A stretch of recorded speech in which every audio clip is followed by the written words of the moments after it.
Hey everyone, it's Tranquil here, and I'm here to talk about the Essex Serpent. It's a new miniseries created by Apple TV in the same namesake as its book, The Essex Serpent by Sarah Perry. The Essex Serpent has a stellar cast, led by the Emmy and SAG Award winner Claire Danes and Emmy Award nominee Tom Hiddleston, Frank Delane, Clemens Posey, and Haley Squires. And in this story, it follows London widow Cora Seaborn, which is played by Danes, who moves to Essex to investigate reports of a mythical serpent. She forms an unlikely bond with the village vicar, Tom Hiddleston, but when tragedy strikes, locals accuse her of attracting the creature. Without spoiling too much, I'll give a small overview of the first 2 episodes of the show. Episode 1, titled The Black Water, opens with a man dying. Luke, our handsome and dashing doctor, played by Frank Delane, and if you're wondering why he looks familiar, he played Tom Riddle in the Harry Potter series. Luke offers to operate, but according to her husband's wishes, Cora opts to not allow him to be operated on, and he very soon passes away. Shortly after the funeral, Martha hands her a newspaper that says that she sees a sighting of the monstrous serpent in Essex. And now free, with money in tow, she brings Martha as well as her ex-husband, son, along for the ride. They arrive at this small town, and of course Cora goes exploring. She loves nature and considers herself a naturalist.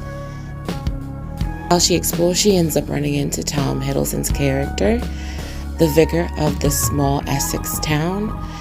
They have a pleasant and eye-opening conversation. During her beginning days here, she finds out that a young child of the town has gone missing, and due to all the rumors of the mysterious serpent, it's starting to seep into the villagers' conscious that they live in a cursed place. Unfortunately, maybe a day or 2 later, they find the young girl. Now that the young girl has been found and not found breathing, the restlessness of the town grows exponentially. Episode 2, Matters of the Heart, starts out right where we left off in episode 1. Cora would like to stay longer to find out more about this mysterious beast and the town's comings and goings. She ends up sending Martha back home to London to grab the rest of their effects and come back for a longer-term stay in Essex. On her travels back to London, Martha runs into the Dr. Luke and his assistant George. They have questions about Cora's convictions in her naturalist studies, but Martha tells them that Cora is a free woman and that she can do as she likes, much like they can do as they like. She ends up traveling with them to his facilities while he's currently looking for a patient to do the first ever heart surgery.